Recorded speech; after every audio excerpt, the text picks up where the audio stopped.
Okay, we're here at Universal. It is time for Halloween Horror Nights. Now, we got here super early. We park in Prime Parking, so I have the top tier Universal Annual Pass. I suggest if you're an annual pass holder, upgrade to the top tier because it's the best. So you get Prime Parking. We are on the same floor as security, pretty much the closest parking section to security. If you get here later than day, it's a madhouse. There's a huge backup. And then at the end of the night, you don't want to be walking any more than you already have been. So you literally just walk straight to your car. It's so nice. All right, let's go in. Let the madness begin. This is gonna be like the longest 48 hours of my life. All right, so it's crunch time right now. We have to be inside the theme park so we can get into Stay and Scream. If you don't know what that is, it's only for like annual pass holders. It's a little area where you can hang out and get like a jump start on getting to the houses. Let the spoopiness begin. All right, we've made it inside. The park closes in 5 minutes. It's gonna be a madhouse. They're expecting 33,000 guests to come tonight. It's opening night. They've sold out all their tickets. So Stay and Scream this way. All right, so the line for Texas Chainsaw goes all the way from up there, goes all the way back to right there. This is the end of the line for the Texas Chainsaw Massacre. Okay, it's raining cats and dogs right now.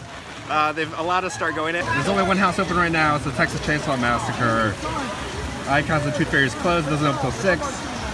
This is the line. All right, they're having us go through Jimmy Fallon now. We're back into the outdoors now under Rip Ride Rocket. It's just so wet. We're all soaked. Our feet are soaked. This is gonna be a long night. We're about to go into Texas Chainsaw Massacre. I'm super excited. I'll talk to you guys afterwards. So it's like a hurricane right now. They've closed down all the scare zones. All the scare actors have gone inside. I don't know if this video is even going to happen right now because it's going to rain for the next like 2 or 3 hours, and there's just so much rain, and we're drenched. But let's talk about the Texas Chainsaw Massacre. It was very true to the movie. A lot of the scenes were straight out of the movie. It's not during the daytime. It's during all the nighttime part of that movie. It's the plastic sheet really does kind of get in the way of the scares. But it's weird because like certain areas had the plastic sheet where the scare actors, and then there were other scare actors without the plastic sheet right in your face. So I didn't get, there's like no rhyme or reason of where it was placed. It wasn't placed on every single boo hole. So why is it, I don't know. This is rough right now. My camera's soaked, so it's only $3,000, right? I hope it's not ruined. I hope you can even hear me. We're gonna try to cut through the rain to some of the other houses, but Texas Chainsaw was an extremely long house. It was a solid house, but they're no longer pulsing like they did last year since the giant Congo line. So be prepared for that because there's just so many people here.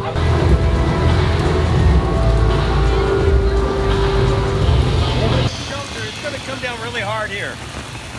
How you doing, Frank? It's gonna start pouring really hard here in a second. We gotta take some shelter.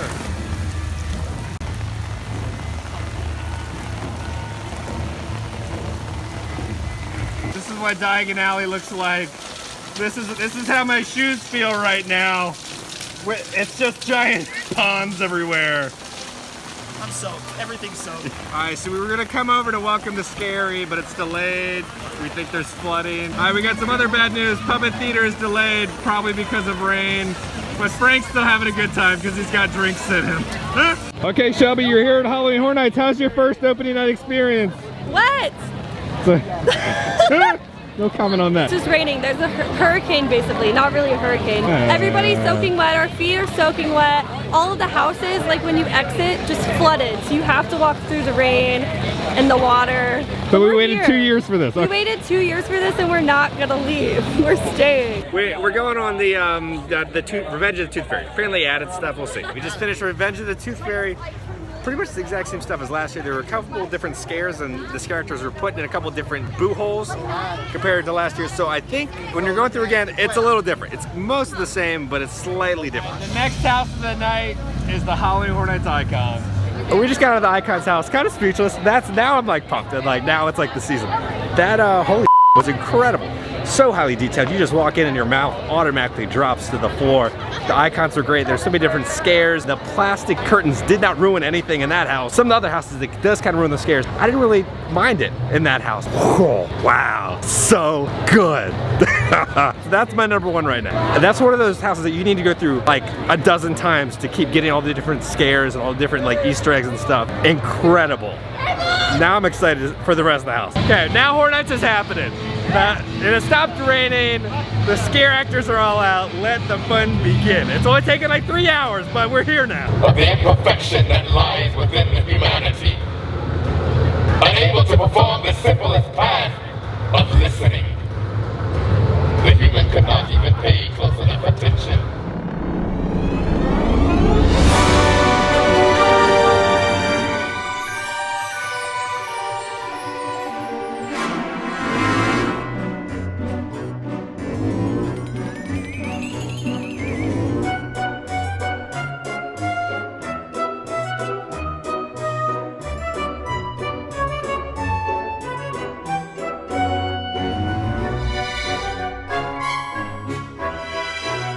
Trying to figure out the scare zone. It's like alien cyborgs wanting to take your body over and they're harvesting blood. I think that's what's going on. You know, or it's just Charlie Sheen is the overlord and he needs some more tiger blood. Alright, first impressions of the Seek and Destroy scare zone. It's not too scary. I like when there's like a wide variety of like scares and scare actors. It's just kind of the same people with the helmets and the jumpsuits. I like the little like bionic woman on the stage. I thought that was interesting, but it's not very scary. Alright, so we're heading over to get our pizza fries now, but we're gonna go through the scare zone of the Gorewood with the Terror Queen. Now this is one of the most highly detailed scare zones I've ever seen in my entire life. So I'm really excited to walk through this one multiple times tonight. Are you ready? You're excited?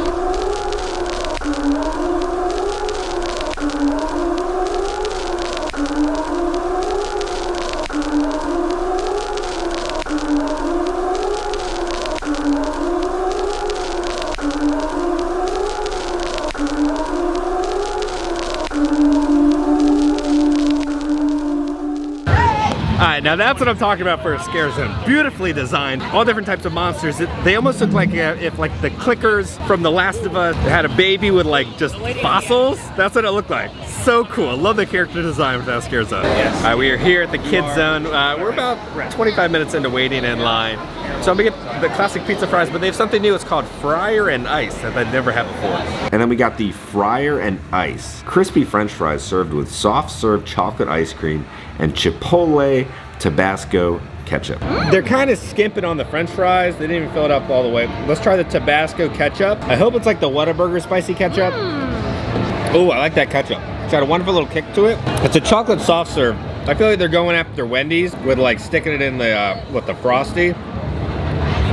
It tastes just like you're sticking it in a Frosty. Now guys, I got the pizza fries. So they're gonna be French fries topped with marinara sauce, melted mozzarella cheese, sausage, and pepperoni. It is time for the pizza fries. We've waited a very long time for this. There was a little different recipe that they had last year, but the OG crinkle is back. Now, if you've never had pizza fries, it's pretty much just like, imagine in elementary school at lunchtime, you grab your French fries and pizza, you kind of like throw it all together. So don't expect super high quality. It's just like a fun junk food. The bite as well. It's got like an oregano on top. Did you not? That's some good stuff. Rundown, Fire and Ice, kind of disappointing. The soft serve was their standard soft serve and the fries weren't fully cooked. They weren't crispy. There's like a seasoning on them, and I like the Tabasco ketchup, but we'll do a 6 out of 10 for the Fire and Ice fries. Now pizza fried, food, oh, it just gets in the feel. For Halloween Horror Nights, 10 out of 10. If you are coming here, you gotta get the pizza fries. It's just like a rite of passage. All right, it's time for my most anticipated house of the event, The Haunting of Hill House. It's one of my favorite like horror TV shows ever produced. It's incredible. So Alice and I are so pumped for this. Yeah, what are we about to go into right now? You're in line for Haunting of Hill House, one of my favorite shows of all time. All right, we just finished Haunting of Hill House. It lived up to the hype. There, I got scared probably like 7 times. Screaming like a little girl. So good. There's this one scene with a puppet. You kind of like see this face, and then it's like a face on a stick. Man, there was a lot of different types of scares in there. I love that house. I think it's scarier than the Icon's house, but I think the Icon's house is a little more beautiful. But there's so many different types of monsters and ghosts in that house. Allison, how was it? Oh my gosh, I got emotional in that house. It was so good. They did so good. What was your favorite part? The bowler hat man, actually. Really? More so than the bent neck lady. Well, the bent neck lady, I think. Now, okay, I gotta do the house again because it was the first time going through, so I didn't pick up on everything because it was all like, you know, exciting. But I think the bent neck lady, if I'm not mistaken, was a mannequin throughout. But the bowler hat man was a guy on stilts walking towards you. Woo, that was good. That was good. Very good, very good. I want to go do it again right now so I can like take it all in and memorize where everything is because it was just beautiful.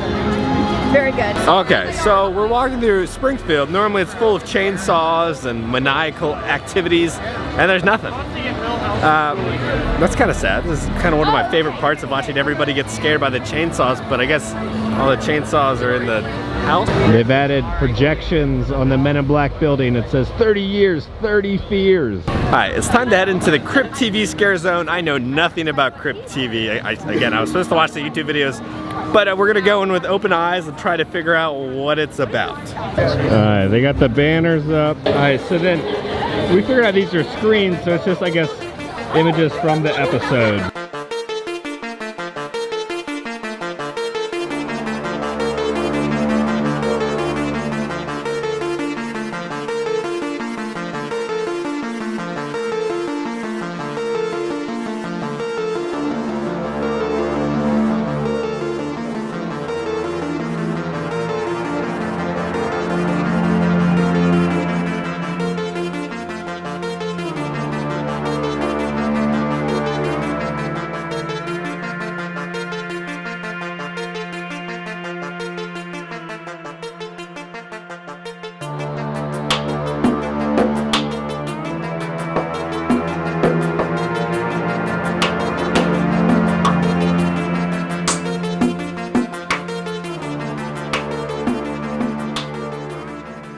Alright, we just walked through Crypt TV. I think the costumes are 10 out of 10.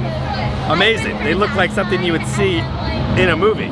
They're all very good. Alright, so now we're going into Eddie's Scare Zone, the Lights, Camera, Haction. I believe that's the name of it. Alright, I'm loving this one. I'm really digging it.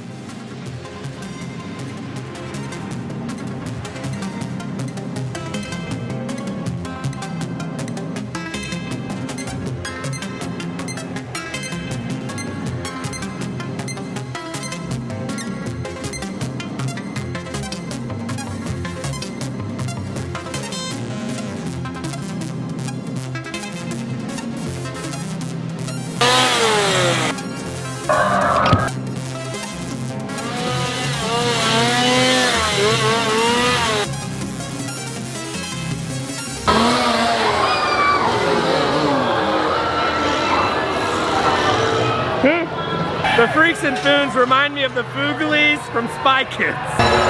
Yes, the sack girl, she's back! She's back! So much fun. I love seeing all the throwbacks to past scare zones in there. There's so much to look at. They brought back Sack Girl from the Trick or Treat scare zone. She was like our favorite. We would chant at her when she would go by. That was a lot of fun. That's one of the scare zones you're gonna want to go through every single time because there's just so much to see in there.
I heard this one was incredible. The Wicked Growth, Realm of the Pumpkin. Now normally they have like projections and like music playing, but it's just kind of like silence. Alright, let's take a second to appreciate this facade with all these pumpkins. I can't film, I'll see you on the other side. Oh my god, that is classic 10 out of 10 design for a haunted house at Horror Nights. That's like one of those ones you talk about for years to come.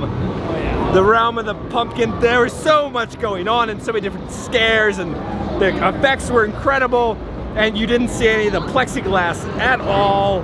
So good. It's the new Graveyard Games. They have some new stuff to the Universal store. They have a shirt just for the scare zones. 30 Years, 30 Fears, which I find is interesting because none of these icons are in this scare zone. Lights, Camera, Action, the Gorewood, the Crypt TV, and Seek and Destroy. I think my two favorites right now are probably Eddie's Revenge and Gorewood are my favorite scare zones. Yeah, All right, so they got some new retro glasses here for the Texas Chainsaw Massacre. Grandpa right there. And then they have Chucky.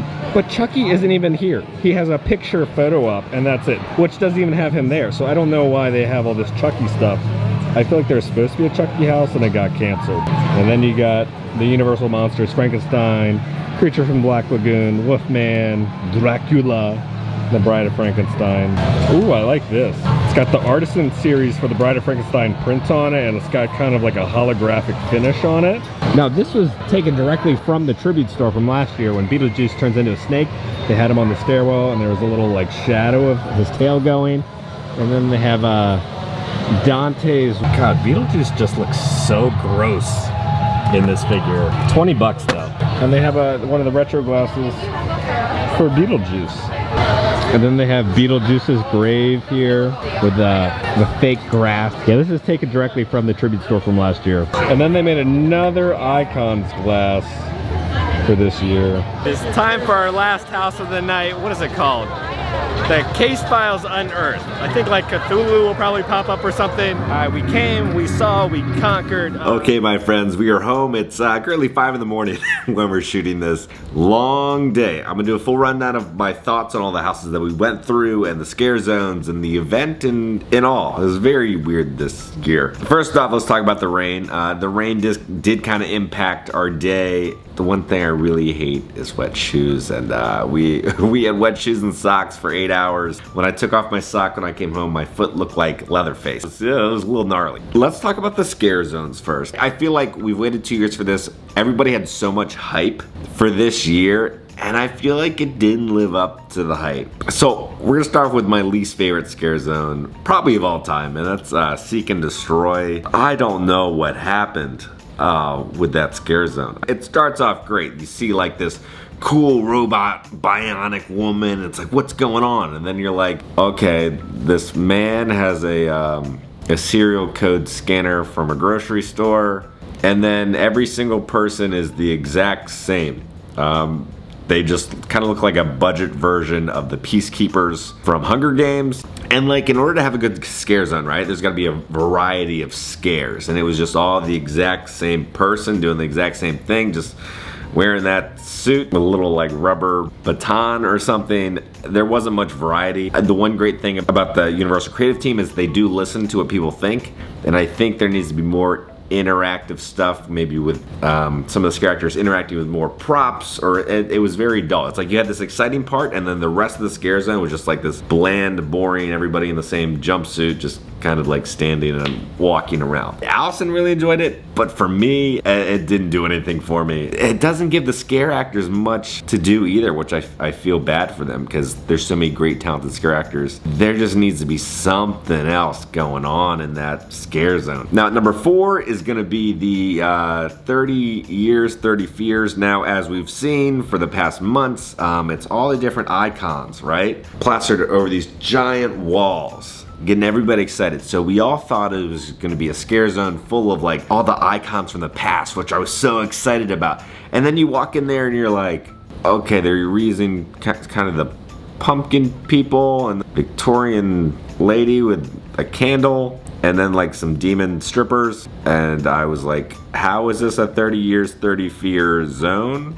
when they're advertising all those icons? Am I the only one who was very confused walking into that? I was like, this is not what I expected. I thought there was some decent costumes, but there wasn't much scaring going on. That's one of the first places that you walk into. You want to go big in that scare zone and make it impactful. It's just, it was kind of underwhelming. Number 3, we're gonna do Crypt TV. I thought the costumes were beautiful, right? I think what it suffers from is there's not too much in the crowd scare actors. It's more of like all the scare actors up on stage. So it's great to watch them, but as a scare zone, there's not much going on in the zone. Number 2, Gorewood. I really enjoyed the weird mutant squirrel people and the design of that scare zone. There was a lot of love and care put into that. And then my number 1 favorite scare zone was the Eddie's Revenge one. It had all like the throwbacks from past scare zones and stuff. And that's one of those ones where you just kind of walk through every single time and like see something new. And there's so many different types of characters and monsters in there, which created different types of scares. So there's so much variety going on in that scare zone, right?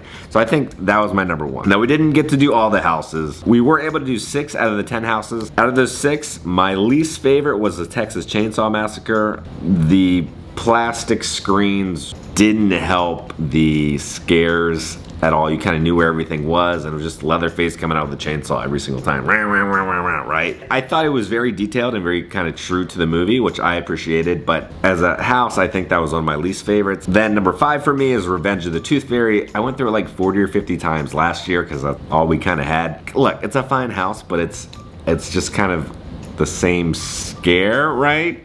The little tooth fairies coming at you. There were some good scares that I had this time around that was a little different than last time, so I really did appreciate that they switched it up again. Number 4 is Case Files. When we walked through, we kind of just one giant Congo line, so we didn't get a lot of the scares for the Case Files, but it was really cool. It kind of felt like Slaughter Cinema, where you're walking through all these different scenes of like movies and stuff, but it's like different case files. So there's all these different like monsters, and it was really detailed, and that's one for like the hardcore Halloween Horror Nights fans. They're gonna freak out. So there's so many Easter eggs in that one. And then number 3, I'm gonna do Halloween Horror Nights Icons. A beautiful house. Oh my gosh. It was gorgeous. I think there could have been a couple more little scares. That fun little fact, I had learned this, that there's like a throne at the end of it, right? And every single time you go through, there's like a different Halloween Horror Nights icon that could end up on that throne. We had the usher when we went through, but people were saying they got Jack. All right, so number 2, Hill House. Really enjoyed that haunted house. So good. So many different types of scares from all over the place. I was screaming. It was a fun time walking through that house. And then number 1, man, Wicked Growth. That was such a good house.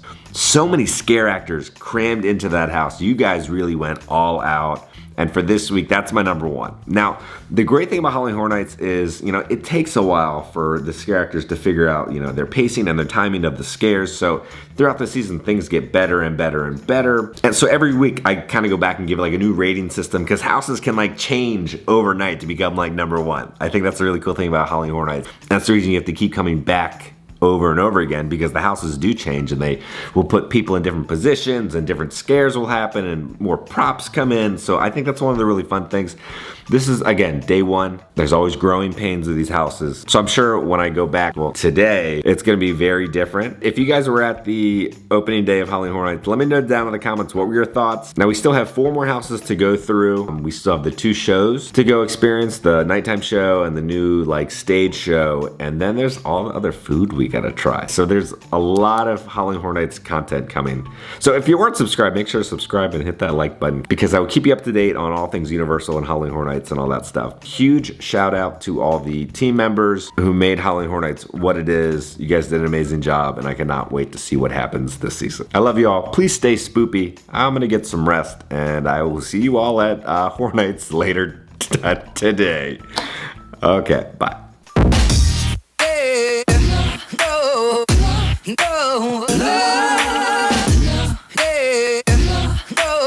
So sad. I'm so used to seeing the giant creepy Barney statue, and now he's gone.